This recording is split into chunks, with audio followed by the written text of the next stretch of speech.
আসসালামু আলাইকুম ভিউয়ার্স, কেমন আছেন?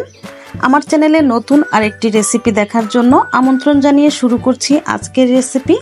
আজকে আমি আপনাদেরকে পপকর্ন তৈরি করে দেখাবো। এই পপকর্ন আমরা বাইরে থেকে কম বেশি সবাই কিনে খাই, কিন্তু বাসায় কিভাবে তৈরি করতে হয় এটা কিন্তু সবাই জানে না। তো যারা জানে না, আজকের এই রেসিপি তাদের জন্য। তো চলুন রেসিপিটা দেখে নেই। পপকর্ন তৈরি করার জন্য প্রথমে আমাদের লাগছে ভুট্টা। এখানে আমি ছোট যে দানার ভুট্টাটা আছে সেটা নিয়েছি। বাজার থেকে অবশ্যই এটা দেখে নিতে হবে। বড় যে ভুট্টার দানাটা আছে সেটা যদি নেন তাহলে কিন্তু পপকর্ন হবে না। অবশ্যই ছোট দানার ভুট্টাটা নিতে হবে। তো এটা ভাজার জন্য আমি চুলায় চলে যাচ্ছি। চুলায় একটা প্যান বসিয়ে দিয়ে দিচ্ছি 2 টেবিল চামচ রান্নার রেগুলার তেল, আর দিয়ে দিচ্ছি স্বাদ মতো একটু লবণ। এখানে লবণটা দিলে পপকর্নটা খেতে অনেক মজা হয়। তো লবণটা তেলের সাথে একটু মিশিয়ে নিচ্ছি। তেলটা যখন খুব ভালো করে গরম হয়ে যাবে তখন এখানে দিয়ে দিব 1/4 কাপ ভুট্টা। ভুট্টাটা দিয়ে এভাবে 3-4 মিনিট ভাজতে হবে।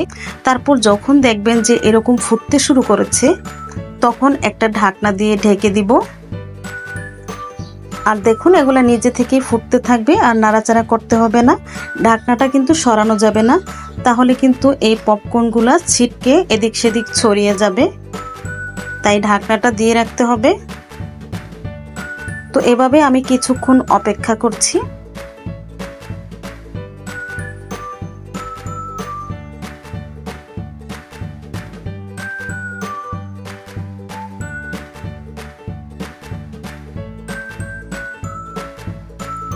চুলার আঁচটা কিন্তু অবশ্যই একদম মিডিয়াম লোতে থাকবে, তা না হলে কিন্তু নিচে থেকে পুড়ে যাবে যদি চুলার আঁচটা বাড়ানো থাকে। তাই চুলার আঁচটা মিডিয়াম রেখে এগুলো ভেজে নিতে হবে। তো আমি চুলাটা অফ করে দিয়েছি। এখন ঢাকনাটা সরিয়ে নিচ্ছি। এখনো কিন্তু কিছু কিছু পপকর্ন ফুটছে। তো দেখুন খুব সুন্দর পপকর্ন তৈরি হয়ে গেছে। এখন এই পপকর্নগুলো আমি চুলা থেকে নামিয়ে তারপর আপনাদেরকে পরিবেশন করে দেখাচ্ছি। এগুলা দেখে মনে হচ্ছে এগুলো বাসায় তৈরি। তো বাসায় যদি আমরা এত সুন্দর পপকর্ন তৈরি করতে পারি তাহলে কিন্তু আর বাইরে থেকে কিনে আমাদের খাওয়ার প্রয়োজন নাই। আমরা বাসাতেই এগুলা তৈরি করে খেতে পারি। আর বিকেলে মানে চায়ের সাথে বা বৃষ্টির দিনে এরকম পপকর্ন হলে কিন্তু খুবই ভালো লাগে। তো ভিডিওটা আপনাদের কাছে কেমন লেগেছে প্লিজ কমেন্টে জানাবেন। আর রেসিপি ভালো লাগলে লাইক কমেন্ট শেয়ার করে আমার চ্যানেলটা সাবস্ক্রাইব করে পাশেই থাকবেন আশা করি।